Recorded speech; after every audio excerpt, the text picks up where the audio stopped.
ប្រទេសឥណ្ឌាអាណាចក្រសេដ្ឋកិច្ចថ្មីដែលពិភពលោកកំពុងភ្ញាក់ផ្អើល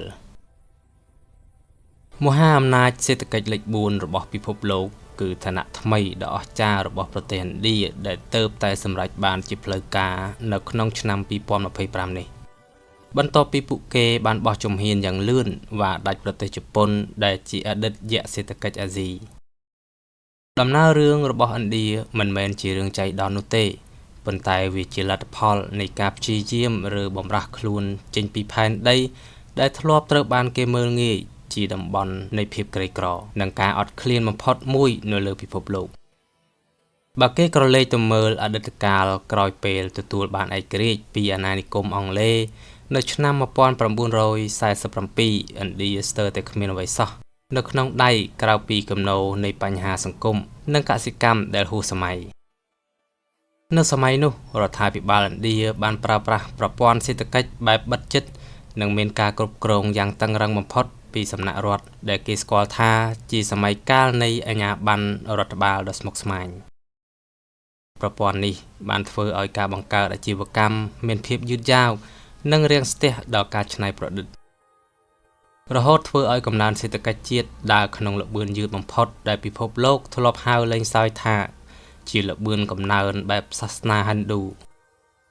ស្ថានភាពដ៏លំបាកនេះបានបន្តរហូតដល់ឆ្នាំ1991ដែលជាចំណុចរបត់ប្រវត្តិសាស្ត្រដ៏សំខាន់បំផុតនៅពេលនោះឥណ្ឌាបានធ្លាក់ចូលក្នុងវិបត្តិហិរញ្ញវត្ថុយ៉ាងធ្ងន់ធ្ងររហូតដល់ថ្នាក់រដ្ឋាភិបាលត្រូវបង្ខំចិត្តយកមាសទៅបញ្ចាំនៅឯធនាគារអន្តរជាតិដើម្បីដោះស្រាយបំណុលវិបត្តិនេះហើយដែលបានក្លាយជាឱកាសមាសសម្រាប់ឥណ្ឌាក្នុងការសម្រេចចិត្តបើកចំហសេដ្ឋកិច្ចឲ្យមានសេរីភាពការធ្វើឯកជនភាវូបនីយកម្មនិងការផ្សារភ្ជាប់ខ្លួនជាមួយនឹងសកលលោកចាប់ពីពេលនោះមកឥណ្ឌាបានចាប់ផ្ដើមល្បីល្បាញលើឆាកអន្តរជាតិជាពិសេសតាមរយៈការកសាងទីក្រុងបង់កាឡឺឲ្យក្លាយជាមជ្ឈមណ្ឌលបច្ចេកវិទ្យាព័ត៌មានលំដាប់ពិភពលោកដែលត្រូវបានគេប្រសិទ្ធនាមថាជាជ្រលង Silicon នៃអាស៊ីក្នុងរយៈពេលមួយទសវត្សរ៍ចុងក្រោយនេះឥណ្ឌាកាន់តែបង្កើនល្បឿនរបស់ខ្លួនតាមរយៈយុទ្ធសាស្ត្រទាក់ទាញការវិនិយោគពីបរទេសយ៉ាងសន្ធឹកសន្ធាប់ការដាក់ចេញនូវគោលនយោបាយផលិតផលក្នុងស្រុកបានរុញច្រានឲ្យក្រុមហ៊ុនមហាអំណាចបច្ចេកវិទ្យាធំៗដូចជាក្រុមហ៊ុន Apple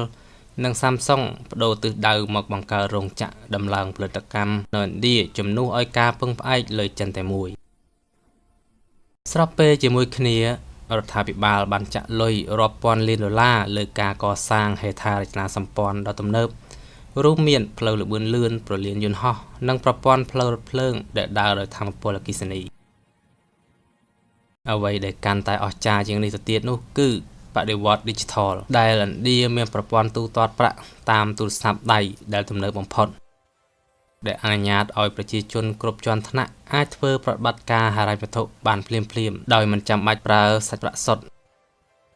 យោងតាមទិន្នន័យសេដ្ឋកិច្ចចុងក្រោយបំផុតក្នុងឆ្នាំ2025ឥណ្ឌាសម្រេចបានទំហំសេដ្ឋកិច្ចសរុបរហូតដល់ 4.18 លានដុល្លារអាមេរិកដែលតួលេខនេះលើសពីប្រទេសជប៉ុនទៅទៀតអ្វីដែលធ្វើឲ្យអ្នកសេដ្ឋកិច្ចពិភពលោកមានការភ្ញាក់ផ្អើលបំផុតនោះគឺល្បឿននៃកំណើនសេដ្ឋកិច្ចដែលបានហក់ឡើងដល់ 8.2 ក្នុងមួយត្រីមាសដែលជាកម្រិតខ្ពស់បំផុតក្នុងចំណោមមហាអំណាចសេដ្ឋកិច្ចធំៗមូលហេតុដែលឥណ្ឌាអាចវាយដាច់ជប៉ុនបានយ៉ាងលឿនបែបនេះក៏ដោយសារតែឥណ្ឌាមានប្រៀបខាងកម្លាំងពលកម្មវ័យក្មេងដ៏សកម្មខណៈដែលជប៉ុនកំពុងប្រឈមមុខនឹងបញ្ហាចាស់ជរានៃប្រជាជននិងការធ្លាក់ចុះនៃតម្លៃរូបិយប័ណ្ណគោលដៅបន្ទាប់របស់ឥណ្ឌាគឺកាន់តែមានមហិច្ឆតាខ្ពស់ដោយពួកគេក្រុងនឹងវាយដាច់ប្រទេសអាល្លឺម៉ង់ដើម្បីដណ្ដើមយកតំណែងលេខ3នៅត្រឹមឆ្នាំ2030ជាមួយទំហំសេដ្ឋកិច្ចដែលគេព្យាករណ៍ថា